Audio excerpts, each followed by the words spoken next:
Hello students, আজ আবারও চলে এসেছি তোমাদের সামনে আরও একটি ভিডিও নিয়ে। আজ তোমাদের ভিডিওর বিষয়বস্তু অষ্টম শ্রেণী প্রথম পর্যায়ক্রমিক মূল্যায়নের 30টি গুরুত্বপূর্ণ প্রশ্ন উত্তর আলোচনা করব, সেগুলি এমসিকিউ আকারে নতুন সিলেবাস অনুযায়ী একেবারে। তো চলো একে একে প্রশ্নগুলো আলোচনা করি। প্রথম প্রশ্ন, শিয়াল কোন শিলা দ্বারা গঠিত? এ গ্রানাইট, বি ব্যাসল্ট, সি বেলে পাথর, ডি মাটি। তো শিয়াল স্তরটি এখানে কোন শিলা দ্বারা গঠিত? সঠিক উত্তরটি হয়ে যাবে অপশান এ, গ্রানাইট দ্বারা তৈরি। পরে 2 নম্বর প্রশ্ন, শিয়াল ও সীমার মাঝে কোন বিযুক্ত রেখা রয়েছে? A Gutenberg, B Repetti, C Conrad, D Moho. তো সঠিক উত্তরটি হয়ে যাবে এখানে অপশান সি, কনরাড বিযুক্তি রেখা। কনরাড বিযুক্তি রেখা দ্বারা শিয়াল ও সীমা স্তরটিকে পৃথক করা হয়েছে। পরে 3 নম্বর প্রশ্ন, ভূপৃষ্ঠের গড় ঘনত্ব কত? এ 2.6 থেকে 3.3 গ্রাম পার ঘন সেমি, বি 2.6 থেকে 5.5 গ্রাম পার ঘন সেমি, সি 3.5 গ্রাম পার ঘন সেমি, ডি 10.5 গ্রাম পার ঘন সেমি। তো এখানে সঠিক উত্তরটি হয়ে যাবে অপশান এ, 2.6 থেকে 3.3 গ্রাম পার ঘন সেমি। 4 নম্বর প্রশ্ন, কোন উপাদানটি ভূত্বকে সবচেয়ে বেশি পরিমাণে থাকে? A nitrogen, B oxygen, C silicon, D hydrogen. তো সঠিক উত্তরটি এখানে হয়ে যাবে অক্সিজেন, অপশান বি অক্সিজেন। ভূপৃষ্ঠে বলেছে অর্থাৎ ভূত্বকে প্রায় 47% অক্সিজেন থাকে। আর যদি বায়ুমণ্ডলে বলতো তাহলে এখানে তোমাদের উত্তরটা হতো নাইট্রোজেন। পরের প্রশ্ন, নিম্নলিখিত কোনটি প্রাচীন ভঙ্গিল পর্বতের অন্তর্গত? আমাদের 2 রকমের ভঙ্গিল পর্বতমালা দেখা যায়, একটা নবীন ভঙ্গিল পর্বতমালা আর একটি প্রাচীন ভঙ্গিল পর্বতমালা। তো কোনটি প্রাচীন ভঙ্গিল পর্বতমালার অন্তর্গত? A Rocky, B Himalaya, C আরাবল্লী, ডি আল্পস। তো সঠিক উত্তরটি হয়ে যাবে option C, option C Rocky, option C আরাবল্লী প্রাচীন ভঙ্গিল পর্বতমালার অন্তর্গত। পরের 6 নম্বর প্রশ্ন, ভূমিকম্পের কেন্দ্র ভূপৃষ্ঠ থেকে কত কিমি নিচে অবস্থিত? অপশান এ 50 থেকে 100 কিমি, বি 15 থেকে 20 কিমি, সি 50 থেকে 55 কিমি, ডি 100 থেকে 150 কিমি। তো এখানে সঠিক উত্তরটা হয়ে যাবে অপশান এ, 50 থেকে 100 কিমি। 7ম প্রশ্ন, কোন ভূকম্পীয় তরঙ্গ কঠিন, তরল ও গ্যাসীয় মাধ্যম দিয়ে প্রবাহিত হয়? আমাদের যে 3 ধরনের ভূকম্পীয় তরঙ্গ লক্ষ্য করা যায়, পি তরঙ্গ, এস তরঙ্গ, এল তরঙ্গ। এর মধ্যে কোনটি কঠিন, তরল এবং গ্যাসীয় 3টি মাধ্যম দিয়েই প্রবাহিত হয়? তো এখানে সঠিক উত্তরটি হয়ে যাবে অপশান এ, পি তরঙ্গ বা প্রাইমারি তরঙ্গ। আর এল তরঙ্গ যেটা পৃষ্ঠ তরঙ্গ, যেটা আমাদের ভূপৃষ্ঠে লক্ষ্য করা যায়, যার ক্ষয়ক্ষতির মাত্রাটা বেশি, যে তরঙ্গের মাধ্যম দিয়ে আমাদের পৃথিবীতে ভয়াবহ পরিস্থিতি তৈরি হয়ে যায়। পরে 8 নম্বর প্রশ্ন, পাতগুলি গড়ে কত কিমি করে পুরু? এ 50 থেকে 60, বি 75 থেকে 100, সি 100 থেকে 150, ডি 70 থেকে 150 কিমি। তো সঠিক উত্তরটি এখানে হয়ে যাবে অপশান ডি, 70 থেকে 150 কিমি। পাতগুলি গড়ে 70 থেকে 150 কিমি পুরু। পরের প্রশ্ন 9 নম্বর প্রশ্ন, ভূমিকম্পের ক্ষয়ক্ষতি ও তীব্রতা পরিমাপ করা হয় কোন স্কেলের সাহায্যে? A Richter scale, B seismogram, C Moho scale. তো এখানে সঠিক উত্তরটি হয়ে যাবে 9-এর সঠিক উত্তর option A, Richter scale. Richter স্কেলের সঙ্গে ভূমিকম্পের ক্ষয়ক্ষতির মাত্রাটা পরিমাপ করা হয়। Option A, option A. পরে 10 নম্বর প্রশ্ন, কোন শিলার অপর নাম প্রাথমিক শিলা? এ পাললিক শিলা, বি রূপান্তরিত শিলা, সি আগ্নেয় শিলা।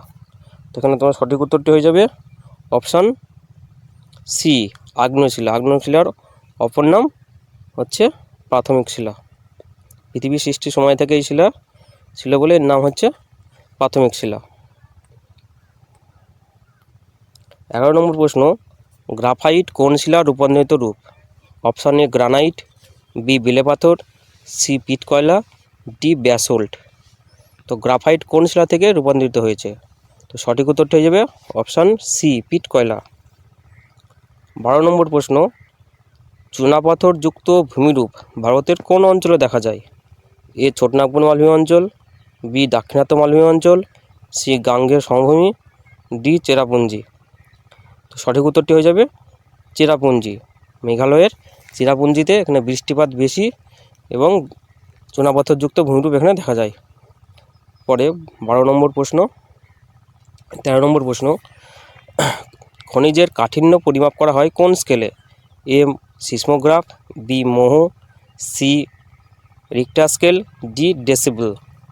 তো সঠিক উত্তরটি ওখানে অপশান বি মোহ। 14 নম্বর প্রশ্ন, কোন শিলায় প্রাকৃতিক গ্যাসের ভাণ্ডার লক্ষ্য করা যায়? অপশান এ আগ্নেয় শিলা, বি রূপান্তরিত শিলা, সি পাললিক শিলা। তো এখানে সঠিক উত্তরটি হয়ে যাবে অপশান সি, যেখানে প্রাকৃতিক গ্যাসের ভাণ্ডার লক্ষ্য করা যায়, খনিজ তেল প্রাকৃতিক গ্যাসের। 15 নম্বর প্রশ্ন, কোন শিলায় ভূমিরূপের আকৃতি গোলাকার হয়? Option A basalt, B granite, C বেলে পাথর, ডি চুনাপাথর। তো এখানে তোমাদের সঠিক উত্তরটি হয়ে যাবে অপশান বি গ্রানাইট। গ্রানাইট শিলায় ভূমিরূপ গোলাকার হয় এবং ব্যাসল্ট শিলায় যে ভূমিরূপ সৃষ্টি হয় সেই শিলার ভূমিরূপগুলো চ্যাপ্টা আকৃতির হয়। 16 নম্বর প্রশ্ন, পৃথিবীতে মোট কয়টি বড় পাত রয়েছে? এ 7টি, বি 6টি, সি 8টি, ডি 5টি। তো এখানে সঠিক উত্তরটি হয়ে যাবে অপশান বি 6টি পৃথিবীতে বড় বড় পাত রয়েছে। 17 নম্বর প্রশ্ন, সান আন্দ্রিস চ্যুতি কোন পাত সীমানা বরাবর লক্ষ্য করা যায়? অপশান এ অভিসারী, বি প্রতিসারী, সি নিরপেক্ষ। এখানে সঠিক উত্তরটি হয়ে যাবে অপশান সি নিরপেক্ষ পাত সীমানা বরাবর এই সান আন্দ্রিস চ্যুতি লক্ষ্য করা যায়। নিরপেক্ষ পাত অর্থাৎ দুটি পাত যখন পরস্পরকে পাশ কাটিয়ে চলাচল করে পরস্পরকে, সেটা হচ্ছে নিরপেক্ষ পাত সীমানা। তো এই নিরপেক্ষ পাত সীমানা বরাবর সান আন্দ্রিস চ্যুতি লক্ষ্য করা যায়।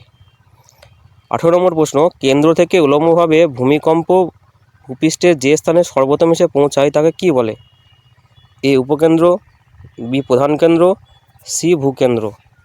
তো সঠিক উত্তরটি হয়ে যাবে অপশান এ উপকেন্দ্র।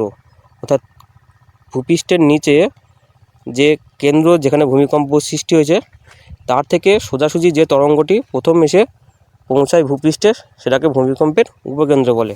তো এখানে সঠিক উত্তরটা হয়ে গেল অপশান এ উপকেন্দ্র। 19 নম্বর প্রশ্ন, ভারতের সবচেয়ে ক্ষুদ্রতম প্রতিবেশী দেশ কোনটি? অর্থাৎ আমাদের যে প্রতিবেশী দেশ রয়েছে ভারতীয় উপমহাদেশে তার মধ্যে ক্ষুদ্রতম কোনটি? এ শ্রীলঙ্কা, বি আন্দামান ও নিকোবর দ্বীপপুঞ্জ, সি মালদ্বীপ, ডি লক্ষদ্বীপ। এখানে সঠিক উত্তর হয়ে যাবে অপশান সি মালদ্বীপ। ভারতের দক্ষিণে অবস্থিত মালদ্বীপ ভারতের ক্ষুদ্রতম প্রতিবেশী দেশ। পরে 20 নম্বর প্রশ্ন, ভারতের কোন প্রতিবেশী দেশকে দারুচিনি দ্বীপ বলা হয়? Option A Maldives, B Sri Lanka, C Afghanistan, D Nepal. সঠিক উত্তরটি হয়ে যাবে অপশান বি শ্রীলঙ্কাকে দারুচিনির দ্বীপ বলা হয়। আবার শ্রীলঙ্কাতে গ্রাফাইট উৎপাদন বেশি হয় তোমাদের অষ্টম শ্রেণীতে যে রয়েছে, এবং শ্রীলঙ্কা চা রপ্তানিতে বিশেষ ভূমিকা পালন করে এবং নারকেল চাষও এখানে প্রচুর পরিমাণে করা হয়। তো এগুলো জেনে রাখবে শ্রীলঙ্কার সম্পর্কে। পরে 21 নম্বর প্রশ্ন, সার্কের সদর দপ্তর কোথায় অবস্থিত? A Delhi, B Dhaka, C Mumbai, D Nepal.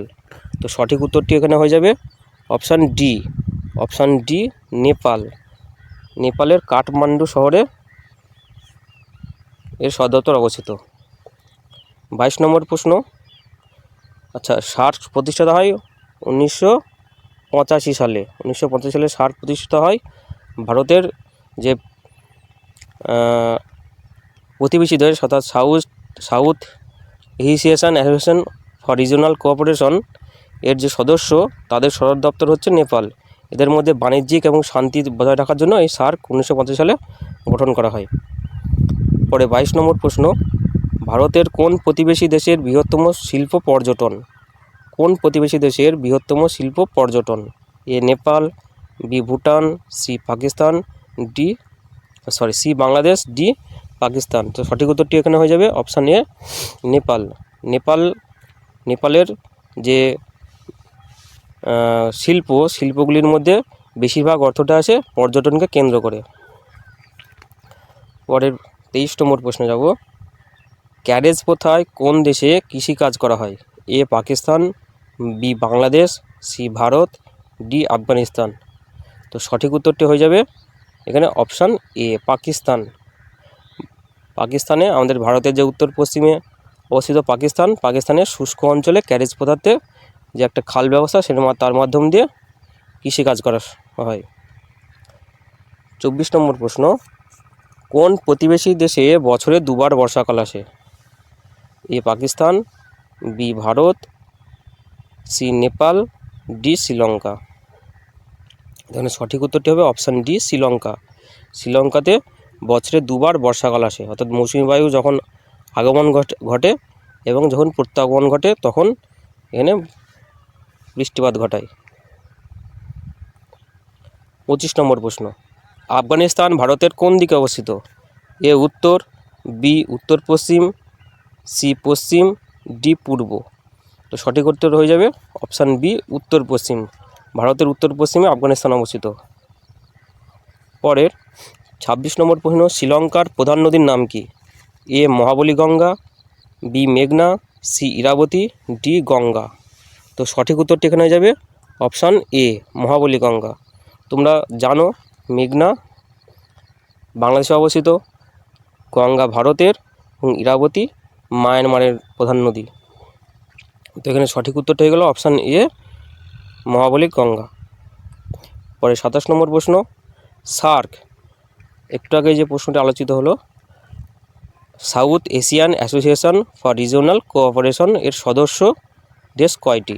এ 8টি, বি 9টি, সি 7টি, ডি 5টি।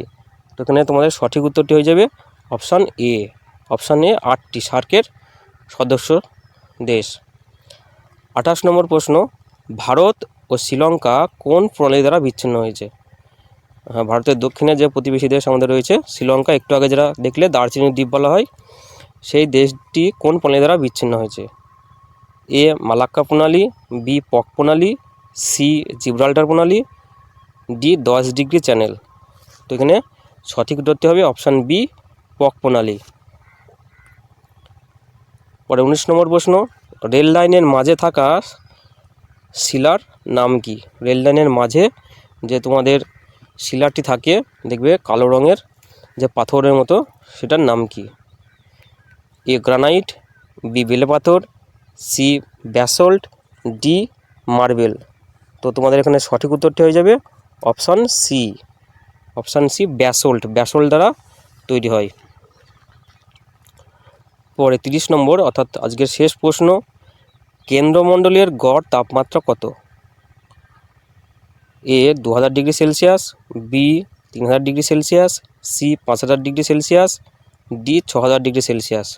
তো কেন্দ্রমণ্ডলের গড় তাপমাত্রা 5000 ডিগ্রি সেলসিয়াস, যেটা আমাদের যে ভূমধ্যভাগের যে স্তর রয়েছে সেই স্তরের মধ্যে শেষ স্তর কেন্দ্রমণ্ডল, এবং এই অঞ্চলে গড় তাপমাত্রা 5000 ডিগ্রি সেলসিয়াস। এবং এই স্তরটাকে নিফে স্তরও বলা হয়।